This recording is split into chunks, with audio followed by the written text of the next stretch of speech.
18 বিশিষ্ট ব্যক্তি ও নারী ক্রিকেট দল পেল 21 পদক, তুলে দিচ্ছেন প্রধান উপদেষ্টা ডক্টর মোহাম্মদ ইউনূস।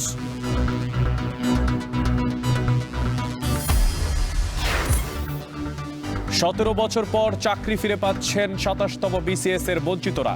1137 জনকে নিয়োগের নির্দেশ আপিল বিভাগের। কুয়েটে তৃতীয় দিনে শিক্ষার্থীদের আন্দোলন, চলছে লাল কার্ড কর্মসূচি। হামলার ঘটনায় বিশ্ববিদ্যালয় কর্তৃপক্ষের মামলা। এবং টাইগারদের চ্যাম্পিয়ন্স ট্রফি মিশন শুরু হচ্ছে আজ থেকে। প্রথম ম্যাচে প্রতিপক্ষ ভারত, ভালো করার প্রত্যাশা শান্তদের। প্র্যাকটিস ম্যাচ, ওইখানে আমরা অনেক কিছু দেখেছি, সবাইকে বোলিং বা ব্যাটিং করার সুযোগটা দেওয়া হয়েছে। সো ইন জেনারেল প্র্যাকটিসের জন্যই করা। সো আমার মনে হয় না খুব বেশি একটা ইফেক্ট পড়বে।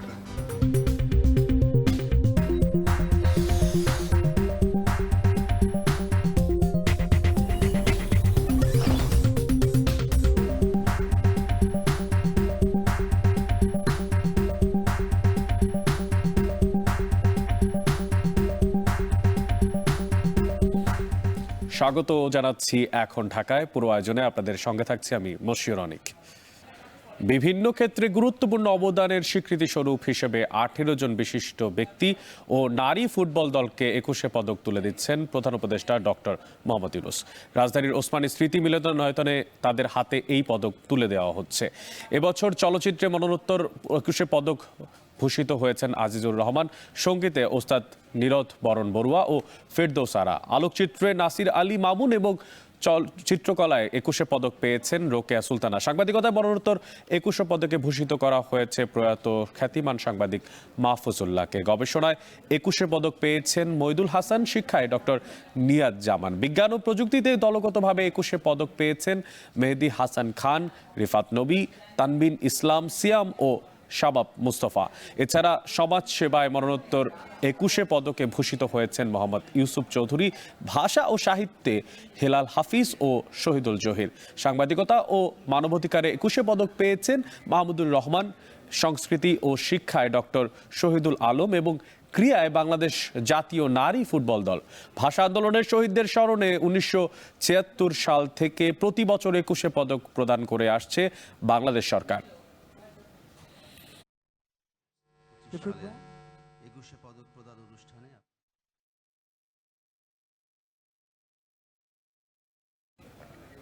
আন্তর্জাতিক মাতৃভাষা দিবস ও শহীদ দিবস উপলক্ষে কেন্দ্রীয় শহীদ মিনারে চলছে শেষ মুহূর্তের প্রস্তুতি।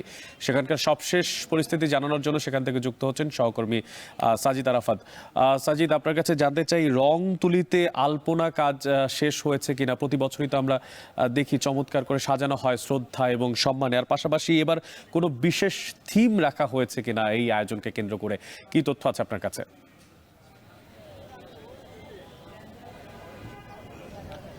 আন্তর্জাতিক মাতৃভাষা দিবস এবং শহীদ দিবস উপলক্ষে শহীদ মিনার এলাকা যে প্রস্তুতি, সেই প্রস্তুতি কিন্তু এখনো চলছে। আমরা দেখছি কিছুক্ষণ আগে ডিএমপি কমিশনার এখানে পরিদর্শন করে গিয়েছেন এবং নিরাপত্তার বিষয়ে তিনি কথা বলেছেন সাংবাদিকদের সাথে। তিনি বলেছেন যে এবার কোনো ধরনের হামলা কিংবা যে ধরনের ঘটনা বা জঙ্গি হামলা, এই ধরনের কোনো ঘটনার কোনো আশঙ্কা নেই বলে তিনি জানিয়েছেন। এবং তিনি আরেকটি বিষয়ে বলেছেন যে এখানকার যে নিরাপত্তা ব্যবস্থা সেটি জোরদারে আগামীকাল দুপুর 2টা পর্যন্ত পুলিশ সদস্যরা বা আইনশৃঙ্খলা বাহিনীর বিভিন্ন সদস্যরা এখানে সচেষ্ট অবস্থান করবে। এবং প্রস্তুতির যে বিষয়টি সেটি এখনো চলছে। আমরা দেখছি ধোয়া মোছার কাজ মোটামুটি যে শহীদ মিনারের বেদি সেখানে শেষ হয়ে গিয়েছে, সেখানে রং করা হয়েছে নতুন করে।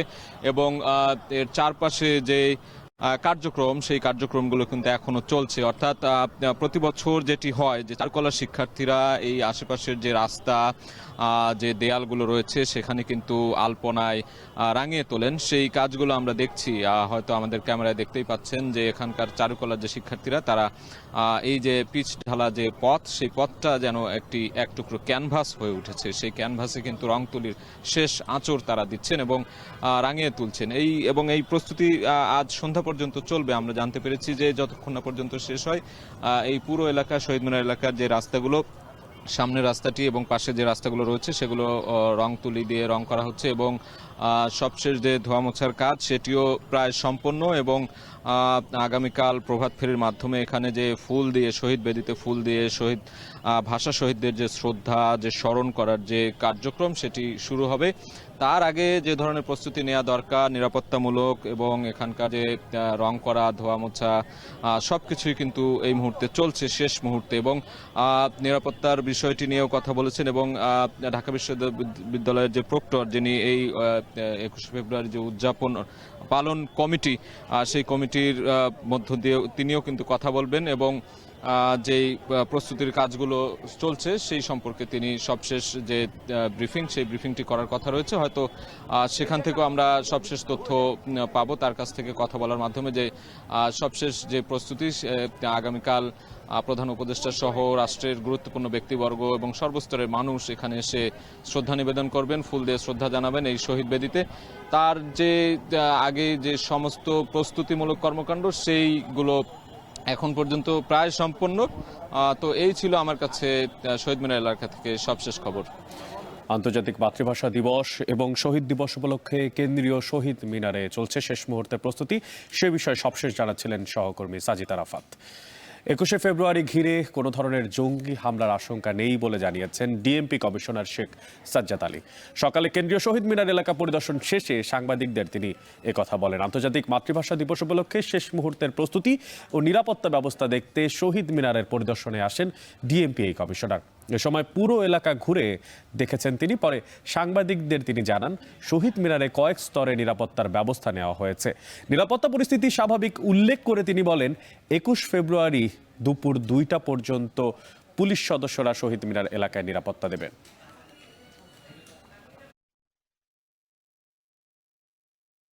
নিরাপত্তা ব্যবস্থা 3-4 স্তরে নেওয়া হয়েছে এবং আজকে সন্ধ্যায় প্রথমে 5টায় এবং পরবর্তীতে রাত্র 8টায় নিরাপত্তা ঢাকা মেট্রোপলিটন পুলিশের অফিসার এবং ফোর্স নিয়োজিত থাকবে এবং আগামীকাল বেলা 2টা পর্যন্ত আমাদের ফোর্স এবং অফিসাররা পুরো এলাকার নিরাপত্তার দায়িত্বে থাকবেন। এখন পর্যন্ত আমরা নিরাপত্তা সংক্রান্ত কোনো আশঙ্কা দেখি না।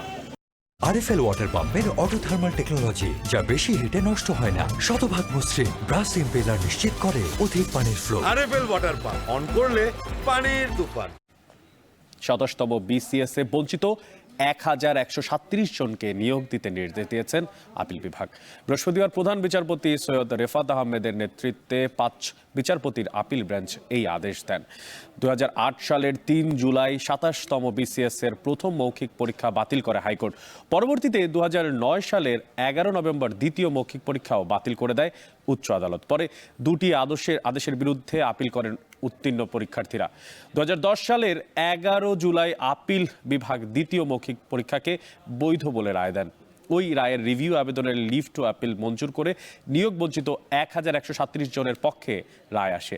2007 সালে তত্ত্বাবধায়ক সরকার 27তম বিসিএস এর দুটো মৌখিক পরীক্ষার ফলাফল বাতিল করেছিল। রায়ে সন্তুষ্ট প্রকাশ করেছেন নিয়োগ বঞ্চিত শিক্ষার্থীরা। এই দেশের ছাত্র জনতা এবং শত শত শহীদদের রক্তের বিনিময়ে যে নতুন স্বাধীন বাংলাদেশ নামক রাষ্ট্রটি পেয়েছি, সেটির যথাযথ ব্যবহার করে আমাদেরকে নতুন স্বাধীন বাংলাদেশের সেবা করার জন্য দ্রুততম সময়ের মধ্যে নিয়োগ দেওয়ার জন্য আবেদন করছি। যে রায় পেলাম, আলহামদুলিল্লাহ, আল্লাহর কাছে শুকরিয়া আদায় করছি এবং অন্যায় করব না। আমরা কখনো অন্যায় করব না, যে অন্যায়ের আমরা শিকার হয়েছি। একটা অসম্ভব কঠিন লড়াই ছিল, এগেনস্ট অল অডস, একটা আনফ্রেন্ডলি এনভায়রনমেন্টের মধ্যে আমরা এই মামলাগুলো তখন করেছিলাম। কিন্তু আজ এই রায়ের মধ্য দিয়ে যে ন্যায় বিচার প্রতিষ্ঠা হলো, দুটো জিনিস পরিষ্কার হলো। সেটা হলো, যেটা আপনাদের আগেই বলেছি, যে বিচার বিভাগের মর্যাদাটা সমুন্নত হলো। বিচার বিভাগ যে নির্বাহী বিভাগের হাতিয়ার হিসাবে ব্যবহৃত হয়ে পলিটিক্যাল কনসিডারেশনে এদেশের মানুষ হওয়া সত্ত্বেও ন্যায় বিচার থেকে এদেরকে বঞ্চিত করেছে, সে দায় থেকে বিচার বিভাগ মুক্ত হলো। দর্শক, জুলাই আগস্টে সংঘটিত মানবতা বিরোধী অপরাধের মামলায় পুলিশের আইজি সহ 8 পুলিশ কর্মকর্তাকে আন্তর্জাতিক অপরাধ ট্রাইব্যুনাল হাজির করা হয়েছে। তাদের বিরুদ্ধে তদন্ত প্রতিবেদন দাখিলে 28 এপ্রিল দিন ধার্য করেছেন ট্রাইব্যুনাল। এই বিষয়ে বিস্তারিত জানতে আমরা যুক্ত হয়ে যাব সহকর্মী জাহিদ হাসানের কাছে। জাহিদ, আপনার কাছে জানতে চাই, এই তদন্ত প্রতিবেদনের দিন তো ধার্য ছিল আজকে জমা দেওয়ার, তো সেই বিষয়ে প্রসিকিউশনার কি বলেছেন, কি জানতে পেরেছেন আসলে পরবর্তী তারিখ পর্যন্ত তারা প্রতিবেদন জমা দিতে পারবেন নাকি আরো সময় লাগতে পারে, কি তথ্য আছে আপনাদের কাছে এটা একটু জানাবেন। এবং পাশাপাশি এটাও একটু জানতে চাই যে আজকের যে মামলাটা পরিচালিত হচ্ছে সেই মামলাটির সবশেষ পরিস্থিতি কতটুকু অগ্রগতি হয়েছে, কি তথ্য আছে? অনেক জুলাই আগস্টে যেই গণহত্যা হয়েছে, যে হত্যাকাণ্ড হয়েছে এবং যে মানবতা বিরোধী অপরাধের যে অভিযোগ আনা হয়েছে আইনশৃঙ্খলা বাহিনীর ঊর্ধ্বতন কর্মকর্তাদের বিরুদ্ধে, সেই মামলায় পুলিশের সাবেক আইজিপি চৌধুরী আব্দুল্লাল মামুন সহ বেশ কয়েকজন এসপি পদমর্যাদার কর্মকর্তাকে এখানে হাজির করা হয়েছে। 8 জনকে আজকে হাজির করা হয়েছে। 10 জনকে হাজির করার কথা ছিল, সেখান থেকে 8 জনকে হাজির করা হয়েছে।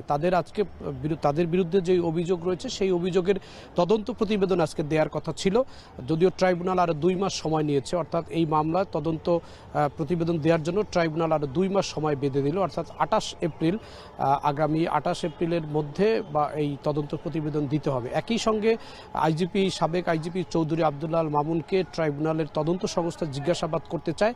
এ কারণে তাকে 23 ফেব্রুয়ারি একদিনের জিজ্ঞাসাবাদের জন্য অনুমতি দিয়েছে ট্রাইব্যুনাল।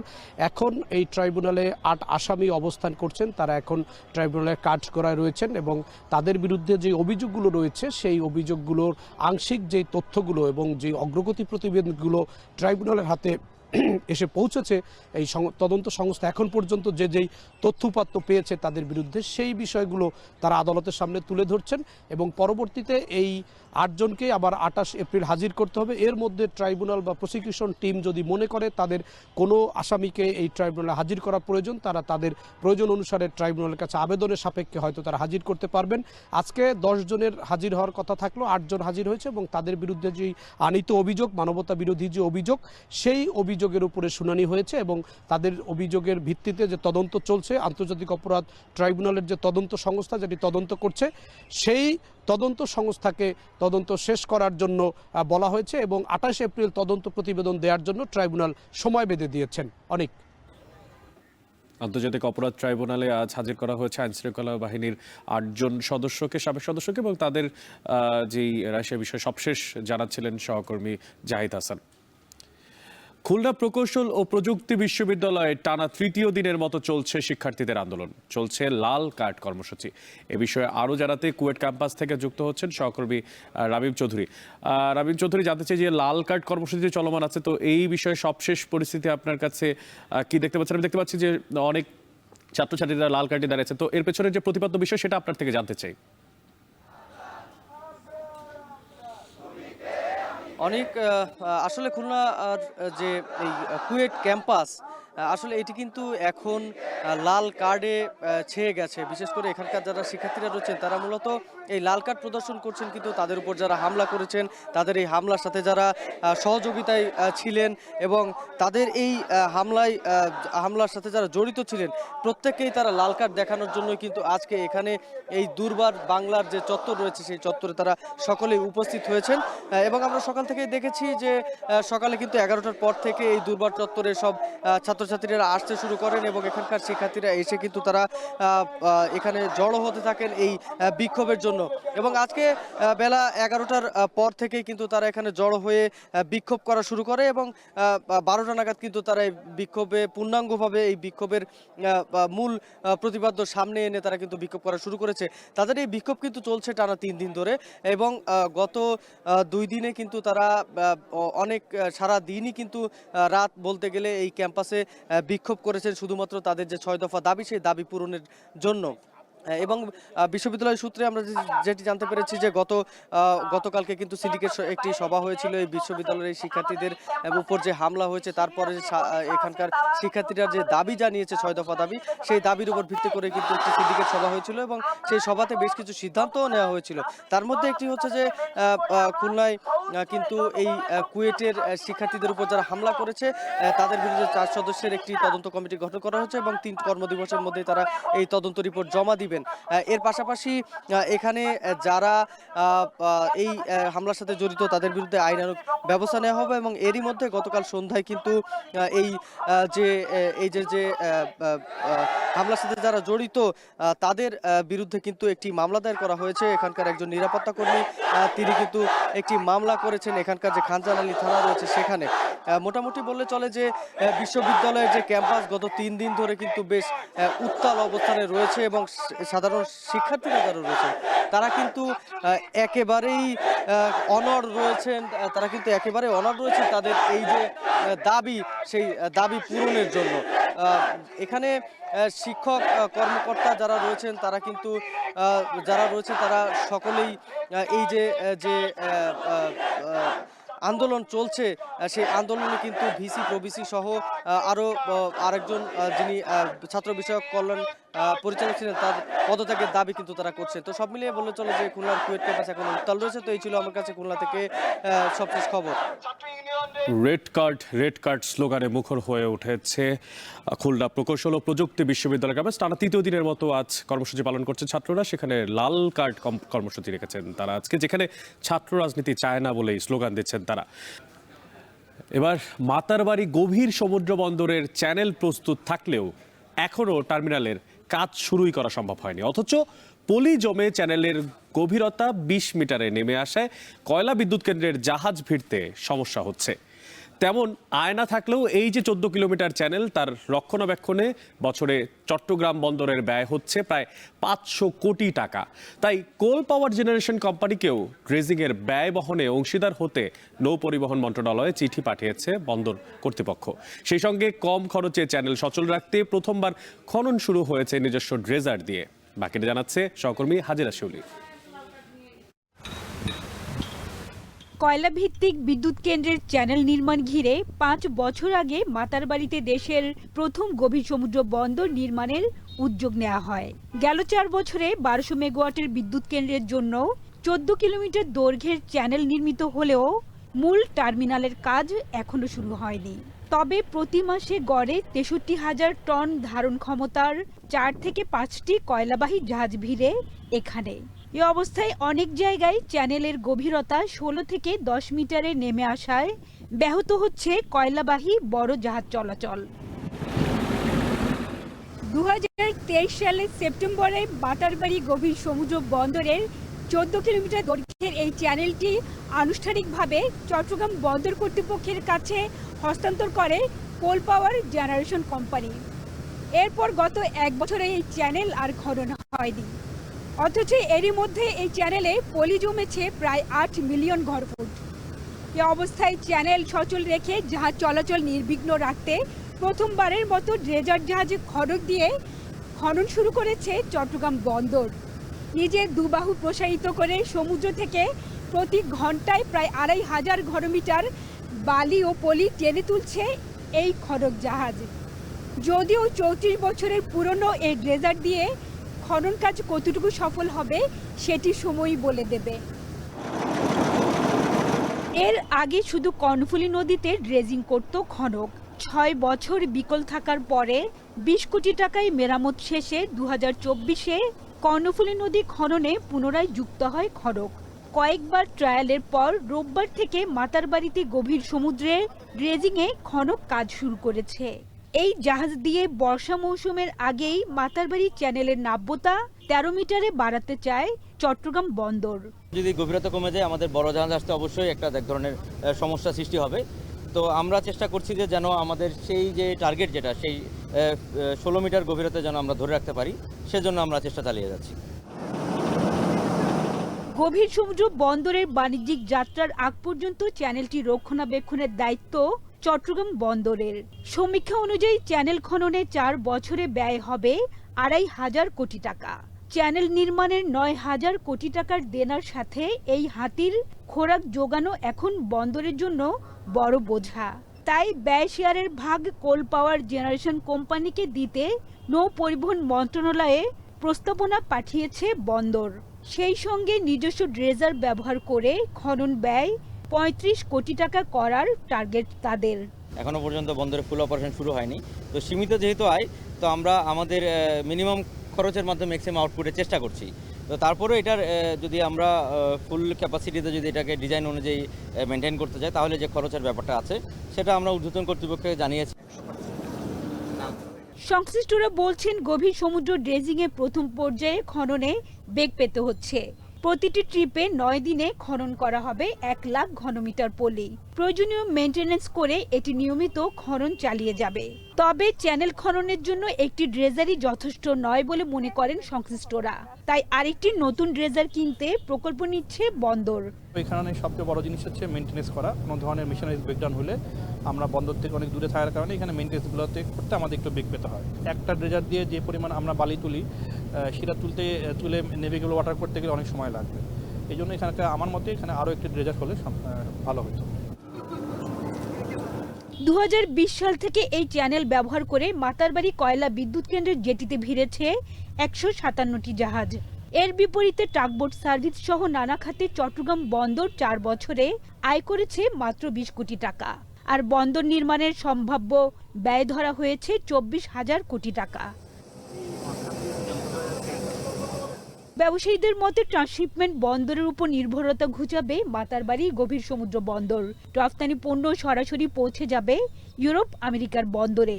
তবে ভারতের পূর্বাঞ্চলের 7টি রাজ্য, চীন, মিয়ানমার সহ দক্ষিণ পূর্ব এশিয়ার দেশগুলোর সঙ্গে আঞ্চলিক সংযোগ স্থাপিত না হলে তা কতটুকু কার্যকর হবে সেটি নিয়ে সংশয় রয়েছে।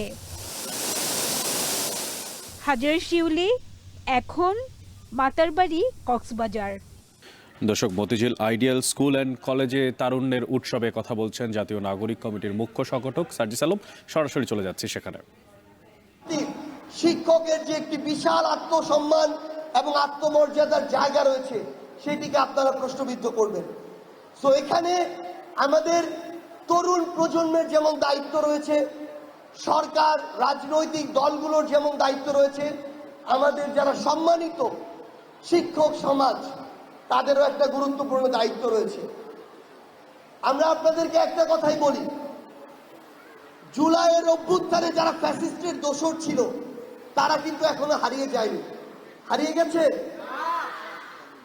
তো এমন অনেক শিক্ষার্থী, শিক্ষক, অভিভাবক ছিল যারা এখন দেখবেন আবার বিভিন্ন ক্ষমতা লোভীদের কারণে, বিভিন্ন চাটুকারদের কারণে আবার কোণঠাসা হয়ে যাচ্ছে ধীরে ধীরে।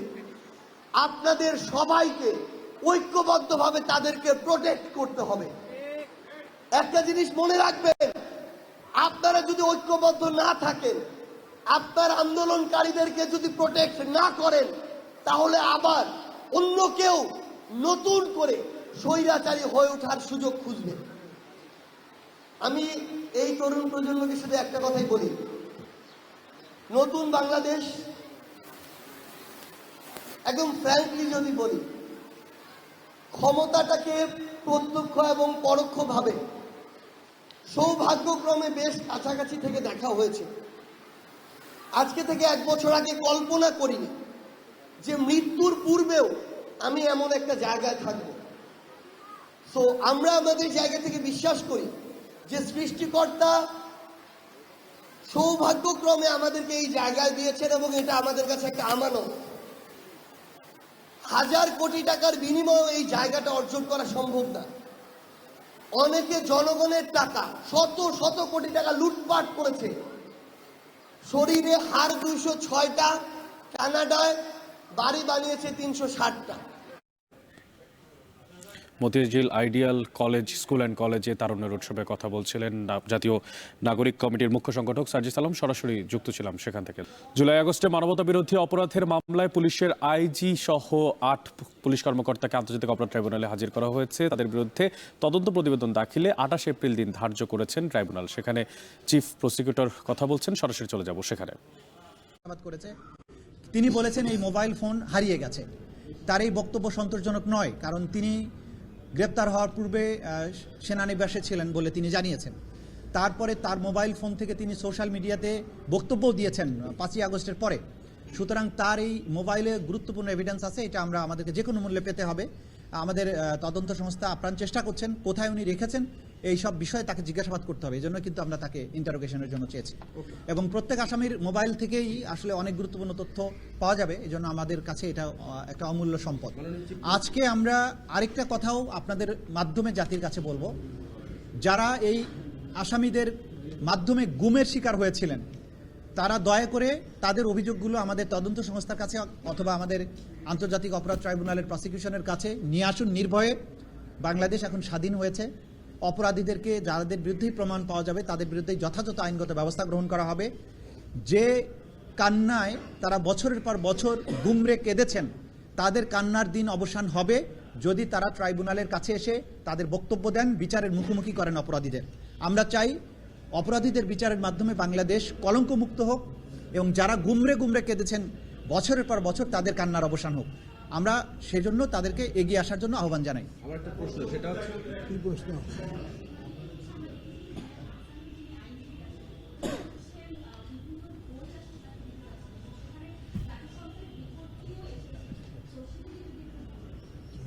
দেখুন, এই ট্রাইব্যুনালে নানান ধরনের আইন আছে অ্যাপ্লিকেশন করার জন্য। উনি অ্যাপ্লিকেশন করেছেন যে এটা একটা অবান্তর অ্যাপ্লিকেশন। তিনি বলেছেন একটা গোপন খামের মধ্যে ভরে বইপত্র উনি জেল অথরিটির মাধ্যমে জিয়াউল হাসানের কাছে পৌঁছাতে চান, কিন্তু কোর্টে যখন বলছেন তখন বলছেন আমি আইনের বই দিব এবং জাতিসংঘে রিপোর্ট দিতে চাই। আমরা আদালতে বলেছি যে কোনো কারা কর্তৃপক্ষের কাছে আগে তাকে রিকোয়েস্ট করে বলতে হবে আমি এই জিনিস আসামির কাছে দিতে চাই। যদি কারা কর্তৃপক্ষ সেটা রিফিউজ করে তাহলে যদি সেই রিফিউজালটা এই মামলার সাথে সংশ্লিষ্ট হয়, যে ডকুমেন্ট দিতে চাচ্ছে সেটা যদি এই মামলার সাথে ট্রাইব্যুনালের মামলার সাথে সংশ্লিষ্ট হয় তাহলেই কেবল ট্রাইব্যুনালে আবেদন করা উচিত। আন্তর্জাতিক অপরাধ ট্রাইব্যুনালে নিয়ে আসা হয়েছে 8 জন সাবেক পুলিশ সদস্যকে মানবতাবিরোধী অপরাধের প্রেক্ষাপটে। সেখানে ঘোষণা দেওয়া হচ্ছে, সেখানে কথা বলছিলেন চিফ প্রসিকিউটর তাজুল ইসলাম। সরাসরি যুক্ত ছিলাম সেখান থেকে। রেলওয়ের ইঞ্জিন সংকটে চট্টগ্রাম বন্দরে দেখা দিয়েছে ঢাকা আইসিডিগামী কন্টেনারের জট। ধারণ ক্ষমতার 3 গুণ কন্টেনার জমা পড়েছে চট্টগ্রাম বন্দরের CGPIY ইয়ার্ডে। বিস্তারিত জানাতে চট্টগ্রাম বন্দর থেকে যোগ দিচ্ছেন সহকর্মী হোসাইন জিয়াদ। সরাসরি চলে যাচ্ছি জিয়াদের কাছে। জিয়াদ, আমি দেখতে পাচ্ছি বেশ কিছু জট আপনার পেছনে, আমি দেখতে পাচ্ছি যে এখন পাকে আছে কন্টেনারগুলো। জানাবেন যে আসলে এই জট আসলে সারাতে কি ধরনের ব্যবস্থা নিয়েছে কর্তৃপক্ষ, এবং পাশাপাশি বন্দর কর্তৃপক্ষ কোনো বিকল্প ব্যবস্থা নেওয়ার কথা চিন্তা করছে কিনা, কি তথ্য আছে আপনার কাছে? অনেক ইতোমধ্যেই বন্দর কর্তৃপক্ষ বিকল্প ব্যবস্থা নিয়েছে। তারা বলছে যে রেলপথে যেহেতু ইঞ্জিন সংকটের কারণে এক ধরনের ভয়াবহ জট তৈরি হয়েছে ঢাকাগামী আইসিডিগামী কন্টেনারের, সেক্ষেত্রে তারা বলছেন যে পানগাঁও যে কন্টেনার টার্মিনালটি রয়েছে নৌপথে সেখানে যাতে পণ্য পরিবহন করতে পারে ব্যবসায়ীরা, সেজন্য আজকে বন্দরের পক্ষ থেকে চিঠি দেওয়া হয়েছে। বন্দর সংশ্লিষ্ট যে শিপিং এজেন্টগুলো রয়েছে, CNF এজেন্ট রয়েছে এবং ব্যবসায়ীদের যে সংগঠনগুলো, সেখানে চিঠিটি ইতোমধ্যে বন্দরের পক্ষ থেকে পাঠানো হয়েছে। মূল কথা হচ্ছে যখন IGM হয়, অর্থাৎ পণ্যটি যখন আপনি আমদানি করবেন তখন সেখানে পণ্যটি বা কন্টেনারটির গন্তব্যস্থল আসলে তুলে দিতে হয়, যেটি কাস্টমস কর্তৃপক্ষের কাছে, বন্দর কর্তৃপক্ষের কাছে থাকে। সেই ক্ষেত্রে একটি জটিলতা তৈরি হয় যে এই পণ্য বা শুল্কায়নের ক্ষেত্রে, খালাসের ক্ষেত্রে জটিলতা তৈরি হয় ব্যবসায়ীদের, কারণ এটির যেই কন্টেনারের যেই জায়গায় যাওয়ার কথা সেটি আসলে ঢাকা আইসিডি উল্লেখ করা থাকে, সেখানে পানগাঁও আইসিডিতে পাঠানোর ক্ষেত্রে IGM এর যেই লেখা থাকে সেটি পরিবর্তন আনতে হয়। তো বন্দর কর্তৃপক্ষ বলছে যে যেগুলোকে ঢাকা আইসিডিগামী লেখা থাকবে সেগুলো যাতে পানগাঁওতে গিয়ে খালাস করতে পারে ব্যবসায়ীদের জন্য, সেই নির্দেশনা ইতিমধ্যে পানগাঁও টার্মিনালকেও দিয়ে দেওয়া হয়েছে। এবং আমরা বন্দর কর্তৃপক্ষের সাথে কথা বলেছি, তারা বলছেন যে রেলে আসলে অন্য সময় যেখানে 4 থেকে 5টি ইঞ্জিন পাওয়া যেত, সেখানে গত 15 দিনে মাত্র 28টি ইঞ্জিন পাওয়া গেছে, অর্থাৎ প্রায় 2টিরও কম ইঞ্জিন তারা পেয়েছেন, যেখানে 4 থেকে 5টি পান।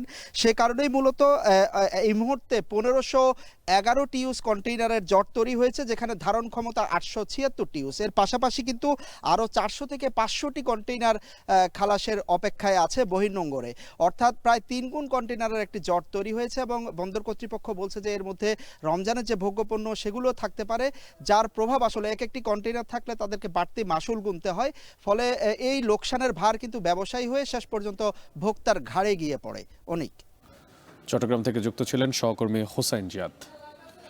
রাজধানী ঢাকায় দিনকে দিন বাড়ছে উচ্চতর ইমারতগুলো।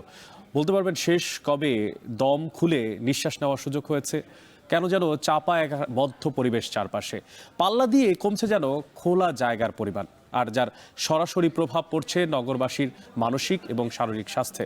খোলা মাঠের অভাবে শিশুরা হারাচ্ছেন যেমন নির্মল শৈশব, তার পাশাপাশি তরুণরা হারাচ্ছে তাদের সৃজনশীলতা। বাকিটা অনুসন্ধান করেছে সহকর্মী তাসফিয়া উকরোজ। শুক্তোর মতো কোমলমতি এই শিশুরা জন্মের পরই খেলার মাঠ হিসেবে পেয়েছে এই খানিকটা সরুগুলি, যেখানে তাদের অজান্তেই বন্দী হয়ে যাচ্ছে শৈশবের আনন্দ। শুধু শিশুরাই নয়, অপরিকল্পিত নগরায়নে সবচেয়ে বেশি বিপাকে তরুণরাও। এই যেমন ফাইয়াজ সামিনের জন্ম ও বেড়ে ওঠা সবুজ বেষ্টিত কুমিল্লার একটি গ্রামে। বছর 4 ধরে পড়াশোনার জন্য থাকছেন কংক্রিটের এই নগরীতে। নগরীর এমন ঘিঞ্জি পরিবেশের কারণে তার মানসিক বিষণ্ণতা যেমন আছে, তেমনি দিন দিন কমছে কাজের প্রতি মনোযোগ। খোলামেলা পরিবেশ নাই, মেসে থাকি, মেসে আলো বাতাস পাই না, মাঠেও আসলে তেমন একটা যাওয়া হয় না, অ্যাটেনশন স্প্যানও কমে যাচ্ছে, সোশ্যাল মিডিয়ায় বেশি টাইম যায়, মোবাইলে বেশি সময় যায়, গেম খেলি, পড়ালেখায় মন দিতে পারি না।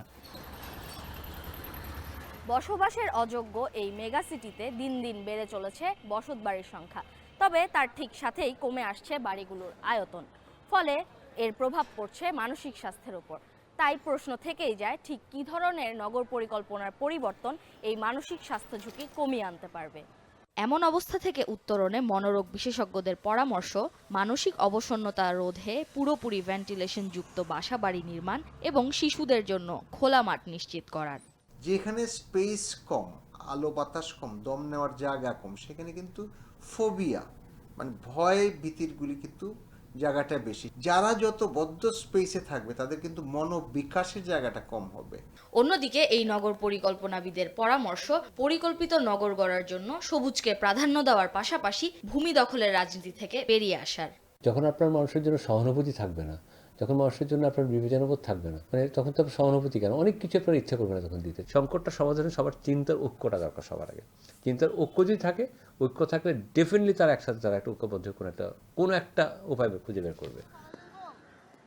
এদিকে ঢাকা সিটি কর্পোরেশনে মোট 235টি মাঠের মধ্যে জনসাধারণের জন্য উন্মুক্ত রয়েছে 42টি মাঠ। অন্তর্বর্তীকালীন সরকারের পরিবেশ উপদেষ্টা বলছেন, সুদূর প্রসারী পরিকল্পনার মাধ্যমেই ঢাকাকে বাসযোগ্য করে তোলা হবে, যাতে পরবর্তী সরকার সঠিকভাবে এই পরিকল্পনা বাস্তবায়ন করতে পারে। রাজুকের পক্ষ থেকে একটা উদ্যোগ নেওয়া হয়েছে লিভেবল ঢাকা বলে, সেখানে বিভিন্ন পেশাজীবী কে দায়িত্ব দেওয়া হয়েছে নগরের এক একটা সমস্যা সম্পর্কে তাদের রিপোর্ট দেওয়ার জন্য। আমরা পরিকল্পনাটা এমনভাবে করব আর কাজটা এমনভাবে শুরু করে দেব যাতে পরবর্তী যে সরকার আসে সে সরকার এই কাজটা নিয়ে এগিয়ে যেতে পারে। নগরায়নের প্রগতি যেন মানবতার শিকড় থেকে মানুষকে বিচ্ছিন্ন না করে, সেই প্রত্যাশা নগরবাসী। তাসফিয়া উকরোজ, এখন, ঢাকা। এবার আন্তর্জাতিক প্রসঙ্গ। দ্রুত শান্তি আলোচনায় না এলে হারতে হবে ইউক্রেনকে। দেশটির প্রেসিডেন্ট ভ্লাদিমির জেলেনস্কিকে স্বৈরশাসক বলে এমন সতর্কবার্তা দেন মার্কিন প্রেসিডেন্ট ডোনাল্ড ট্রাম্প। সৌদিতে অনুষ্ঠিত শান্তি আলোচনায় যোগ দিতে জেলেনস্কিকে আমন্ত্রণও জানান তিনি। এদিকে ঐক্যের ডাক দিয়েছেন ইউক্রেন প্রেসিডেন্ট। বিশেষজ্ঞদের মতে দুই নেতার ব্যক্তিগত আক্রমণ মার্কিন নীতিতে খুব একটা পরিবর্তন আসবে না। বিস্তারিত জানাচ্ছেন তানভীর জনি।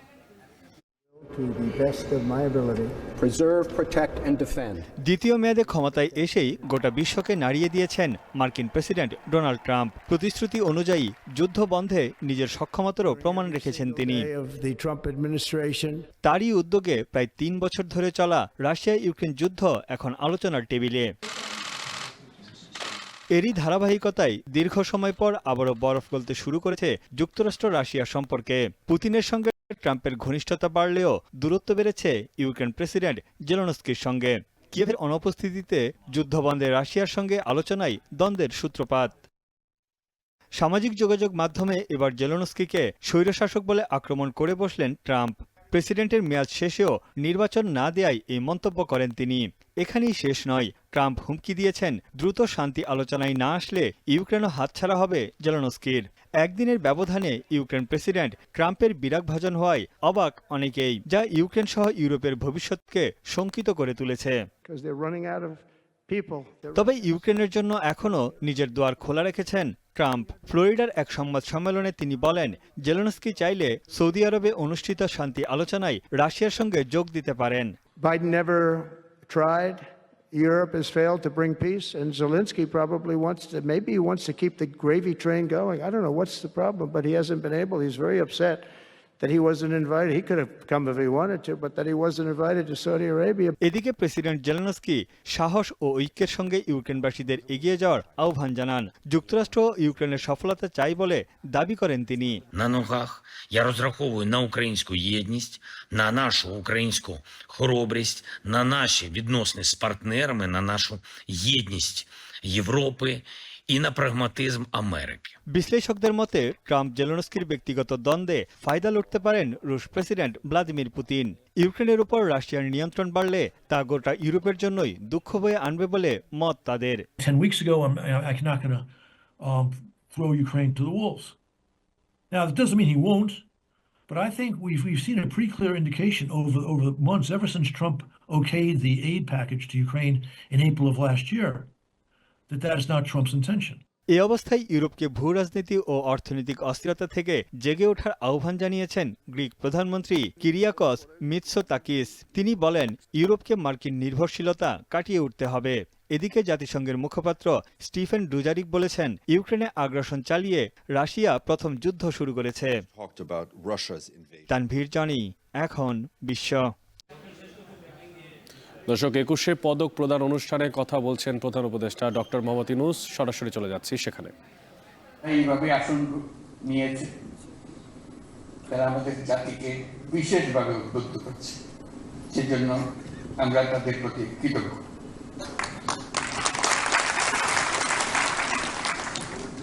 প্রিয় সুধীবৃন্দ, দেশের বরেণ্য ব্যক্তিত্ব যারা আজ 21শে পদকে ভূষিত হয়েছেন, তাদেরকে দেশবাসীর পক্ষ থেকে অভিনন্দন জানাচ্ছি।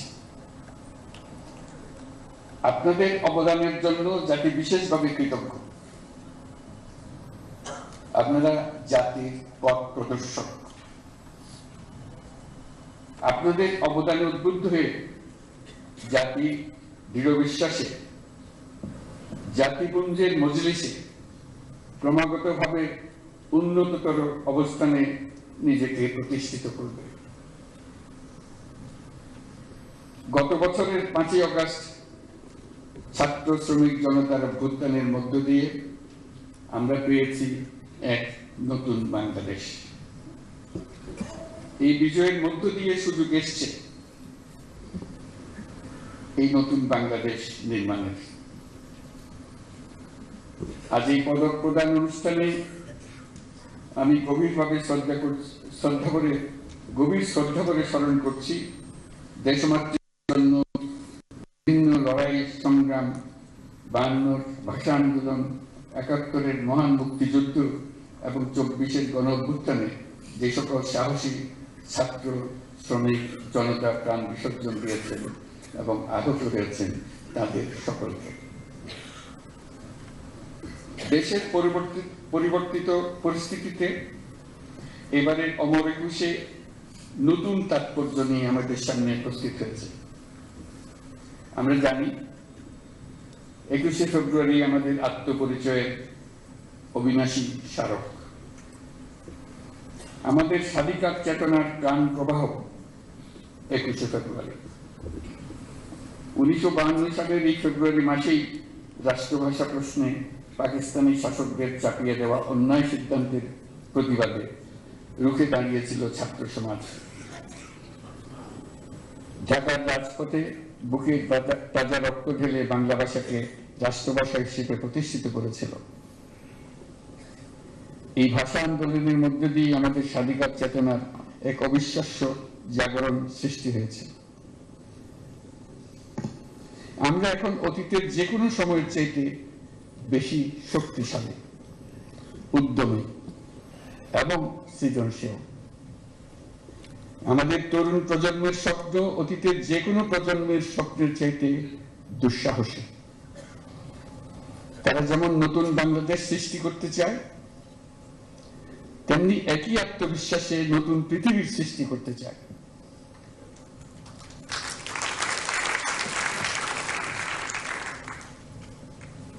নতুন পৃথিবী সৃষ্টিতে তারা নেতৃত্ব দিতে চায়। নেতৃত্ব দেওয়ার জন্য তারা প্রস্তুত, ছেলেরাও প্রস্তুত, মেয়েরাও প্রস্তুত। তারা ঘূর্ণে ধরা আত্মবিনাশী সভ্যতার বন্ধন মুক্ত হয়ে তাদের স্বপ্নের নতুন সভ্যতা গড়তে চায়। সেই সভ্যতার মূল লক্ষ্য থাকবে পৃথিবীর সকল সম্পদের উপর প্রতিটি মানুষের সমান অধিকার নিশ্চিত করা, প্রতিটি মানুষের স্বপ্ন দেখা এবং সেই স্বপ্ন বাস্তবায়নের সকল সুযোগ নিশ্চিত করা, মানুষের জীবনযাত্রাকে এমনভাবে গড়ে তোলা যাতে করে পৃথিবীর অস্তিত্ব কোনো রকমে বিঘ্নিত না হয় এবং পৃথিবীর উপর বসবাসরত সকল প্রাণীর সুস্বাস্থ্য নিয়ে বেঁচে থাকা কোনো রকমে বিঘ্নিত না হয়। আজ এই মহান শহীদ দিবস ও আন্তর্জাতিক মাতৃভাষা দিবস 2025 উদযাপনের স্মরণীয় দিনে আমরা জাতির এই স্বপ্নের আশু বাস্তবায়ন নিশ্চিত হোক এই কামনা করছি। দেশে যারা আজ জাতির পক্ষ থেকে স্বীকৃতি পেলেন কৃতজ্ঞতা জানাচ্ছি এবং তাদেরকে আবারও অভিনন্দন জানাচ্ছি। মহান আল্লাহ আমাদের স্বপ্ন বাস্তবায়নে সহায়ক হোক। ধন্যবাদ। মাননীয় প্রধান উপদেষ্টাকে তার মূল্যবান এবং দিক নির্দেশনামূলক ভাষণ প্রদানের জন্য আন্তরিক ধন্যবাদ ও কৃতজ্ঞতা জানাচ্ছি। Thank you, Honorable Chief Advisor, for your valuable and guided. 21শে পদক প্রদান অনুষ্ঠান থেকে কথা বলছিলেন প্রধান উপদেষ্টা ডক্টর মোহাম্মদ ইউনূস। সেখান থেকে যুক্ত ছিলাম আমরা এবং জানাচ্ছিলাম সবশেষ পরিস্থিতির কথা।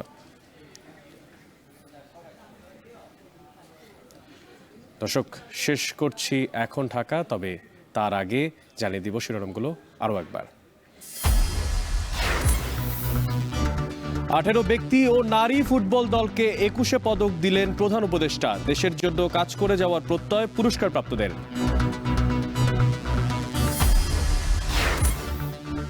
সতেরো বছর পর চাকরি ফিরে পাচ্ছেন 27তম BCS এর বঞ্চিতরা। 1137 জনকে নিয়োগের নির্দেশ আপিল বিভাগের। কুয়েটে তৃতীয় দিনে শিক্ষার্থীদের আন্দোলন, চলছে লাল কার্ড কর্মসূচি। হামলার ঘটনায় বিশ্ববিদ্যালয় কর্তৃপক্ষের মামলা। এবং টাইগারদের চ্যাম্পিয়ন্স ট্রফি মিশন শুরু হচ্ছে আজ। প্রথম ম্যাচে প্রতিপক্ষ ভারত, ভালো করার প্রত্যাশা টাইগারদের। প্র্যাকটিস ম্যাচ, ওইখানে আমরা অনেক কিছু দেখেছি, সবাইকে বোলিং বা ব্যাটিং করার সুযোগটা দেওয়া হয়েছে। সো ইন জেনারেল প্র্যাকটিসের জন্যই করা। সো আমার মনে হয় না খুব বেশি একটা ইফেক্ট পড়বে। দর্শক, এই ছিল এখন ঢাকার আয়োজনে। এখন টেলিভিশন ওয়েবসাইটে দেখতে ভিজিট করেন www.ekhon.tv। এছাড়া এখন টেলিভিশন ফেসবুকে দেখতে ভিজিট করুন facebook.com/tv.ekhon। এছাড়াও ইউটিউবে এখন টেলিভিশন দেখতে ভিজিট করুন youtube.com/c/ekhon tv।